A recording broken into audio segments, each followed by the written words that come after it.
उभा राहतो आज राहिलेलो आहे, पण पोलिसांना बाजूला ठेवायचं आणि जनतेत जाऊन उभं राहून सांगायचं की शिवसेना मिंदेंची, मग जनता काय करते ते बघेल.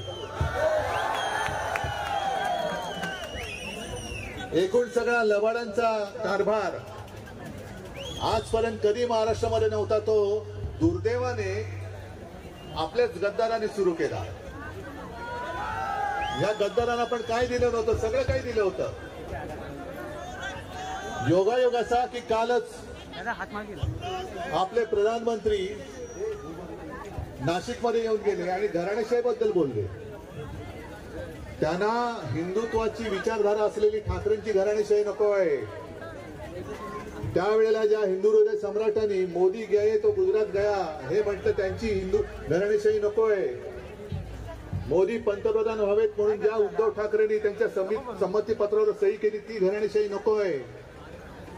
तर पाठीत वार करणारी छत्रपतींच्या भगव्याला कलंक लावणारी गद्दारांची घराणेशाही त्यांना प्यारी आहे.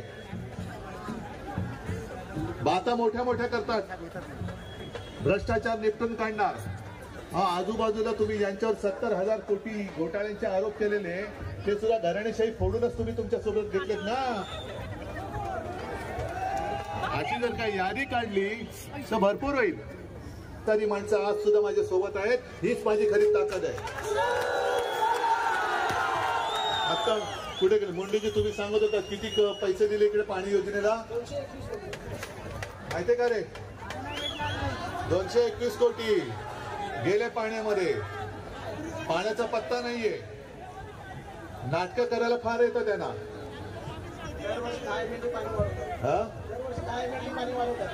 दरवर्षी 10 MLD. आता आहे ना, एकदा पाण्यामध्ये असं बुडवा की पुन्हा डोकं वर काढता कामा नये.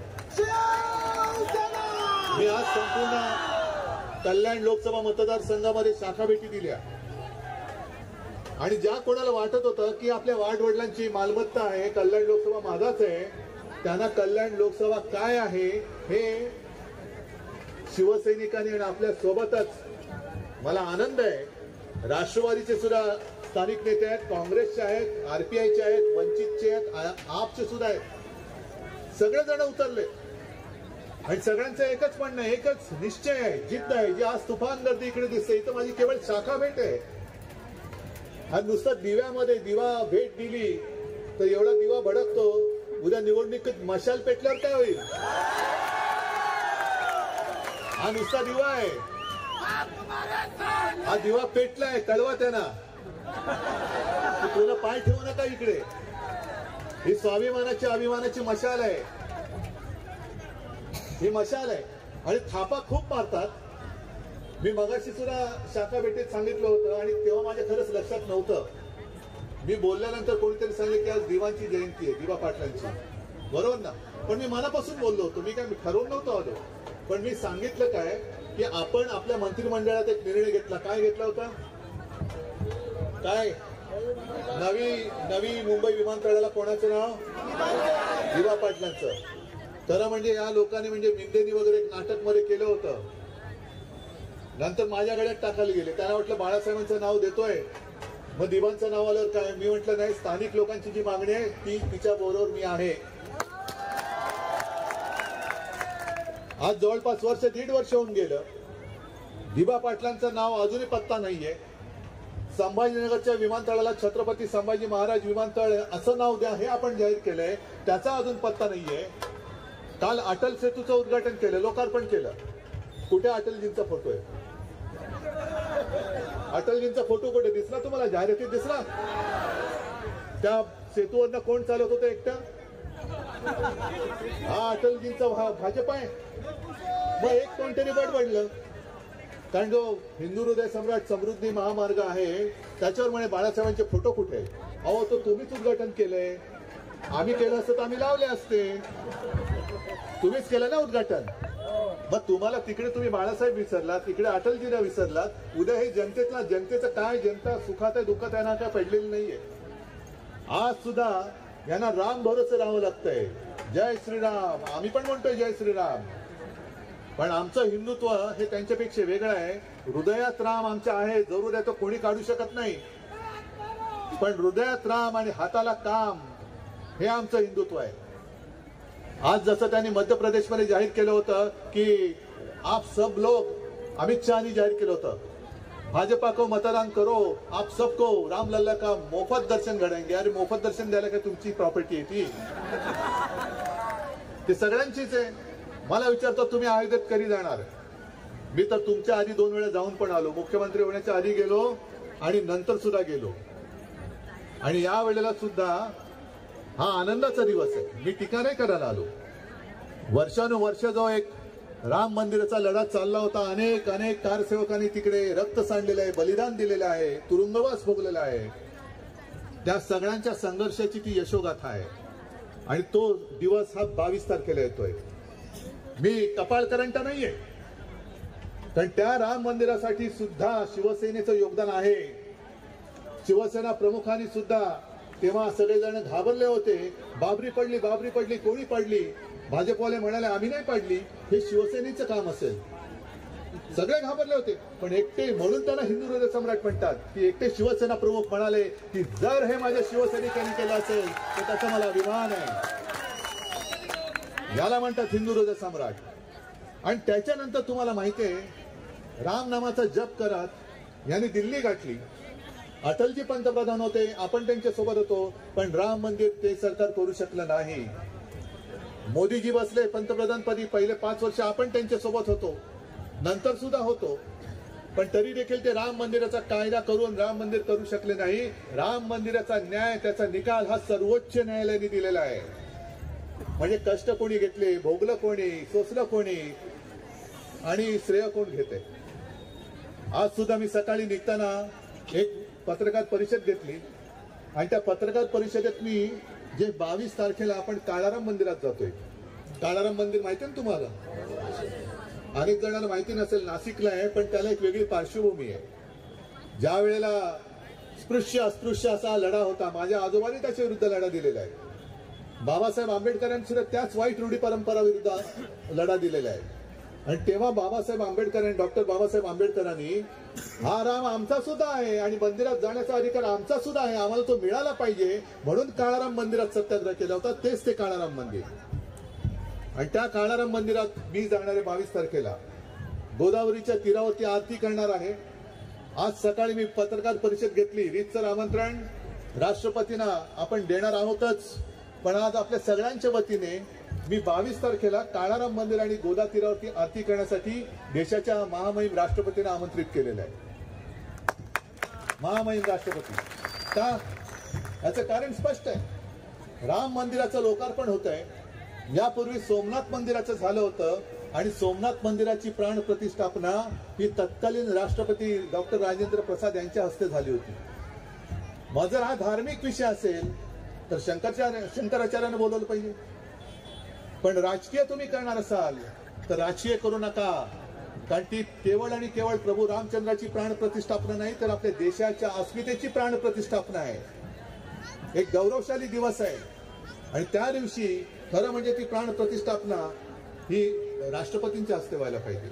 एक वेगळा संदेश आपण जगाला दिला असता की आमच्याकडे महिला राष्ट्रपती आहेत आणि आम्ही आमच्या जे अस्मितेचे प्रतीक आहे त्या प्रतीकाचं लोकार्पण आम्ही त्या देशाच्या सर्वोच्च पदी बसल्यात महामहिम राष्ट्रपती त्यांच्या हस्ते करतो आहोत.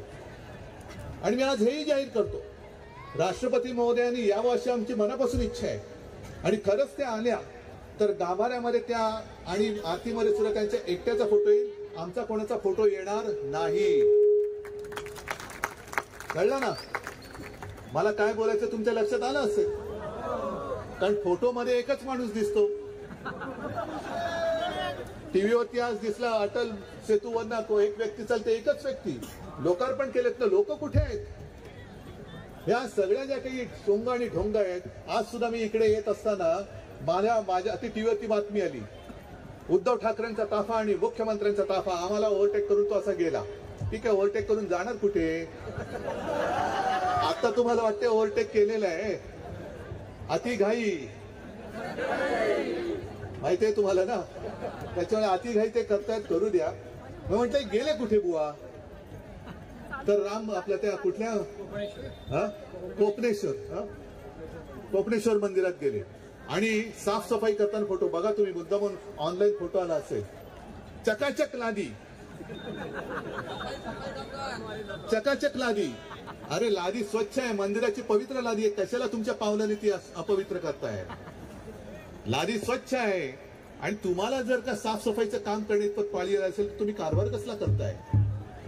जसं माझ्यावरती टीका केली जाते, मी घर बसून काम केलं कारण माझ्या यंत्रणेवरती माझा विश्वास होता आणि त्या यंत्रणेनेच आज महाराष्ट्र वाचवलेला आहे. माझं श्रेय नाहीये. जर सगळे सफाई कामगार वगैरे असताना सुद्धा साफ केलेली लादी मुख्यमंत्री पुसत असतील, पंतप्रधान पुसत असतील, तर या सगळ्या भाकड कथा हे आमचं हिंदुत्व नाहीये. नुसतं लादी स्वच्छ करणं हिंदुत्व नाही. मन आणि आमचं हृदय सुद्धा स्वच्छ आहे. तसं स्वच्छ हृदय असेल तरच ते हिंदुत्व खरं आहे. आणि म्हणून आज तुम्ही सगळेजण एकवटलेला आहात. तुमच्यावरती एक जबाबदारी टाकतोय, पार पाडणार. कारण कल्याण लोकसभा मतदारसंघ हा एक वेगळा आहे. देशाच्या लोकसभेत 500-550 खासदार आहेत. किती आहेत? 500च्या वरती. पण सगळ्या देशाचं लक्ष या कल्याणकडे असणार आहे. कारण कल्याणमध्ये गद्दारांची घराणेशाही गाडून टाकायची. गद्दार घराणेशाही. आणि ती गाडा अशी गाडा की छत्रपती शिवरायाच्या पवित्र भगव्याला ज्यांनी कलंक लावला, गद्दारीचा कलंक. इतिहासात गेलं तर गद्दारांना काय काय सजा दिली छत्रपती शिवाजी महाराजांनी, वाचलं तर कळेल.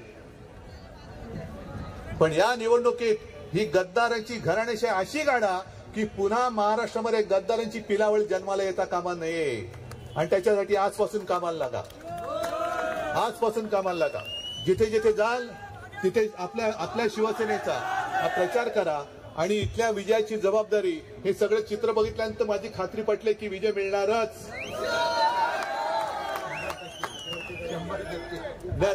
राजन म्हणतात हात वर करायला सांगा. अरे एक लक्षात घ्या, जसं प्रभू रामचंद्राचं मंदिराचं लोकार्पण होतंय तसं भगवान श्रीकृष्णाची सुद्धा एक कथा आहे ना, ती गोवर्धन. त्या गोवर्धनाच्या वेळेला श्रीकृष्णाने करंगळीवरती गोवर्धन उचलला होता, पण त्याचे सगळे सखे सोबती होते, त्यांनी सुद्धा त्यांचे हातभार त्यांच्या काठ्यावर लावून तो गोवर्धन उचलला होता. तसा हा आपल्या देशातल्या लोकशाहीचा गोवर्धन आपल्याला सगळ्यांना पेलायचा आहे. आणि तो पेलण्याची ताकद तुमच्यामध्ये आहे. आणि कल्याण लोकसभा आपण जिंकणारच ही खात्री बाळगतो. तुम्हाला शुभेच्छा देतो. जय हिंद, जय महाराष्ट्र. साहेब आपणास विनंती आहे की 2 मिनिटं तुम्ही मंचावर थांबाल तर 2 स्वागत करायचे. ॲडव्होकेट कृष्णा मडवी यांचा शिवसेना पक्षात पक्षप्रवेश, अराजकीय पटलावरून राजकीय पटलात त्यांचा आज पक्षप्रवेश होतो.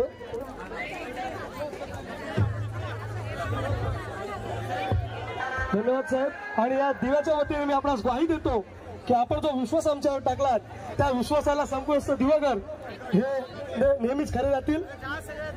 वरिष्ठ शिवसैनिक सन्मान्य राम पाटील साहेब, आपणास विनंती आहे आपण समोर साहेबांच्या इथे यायचं आहे.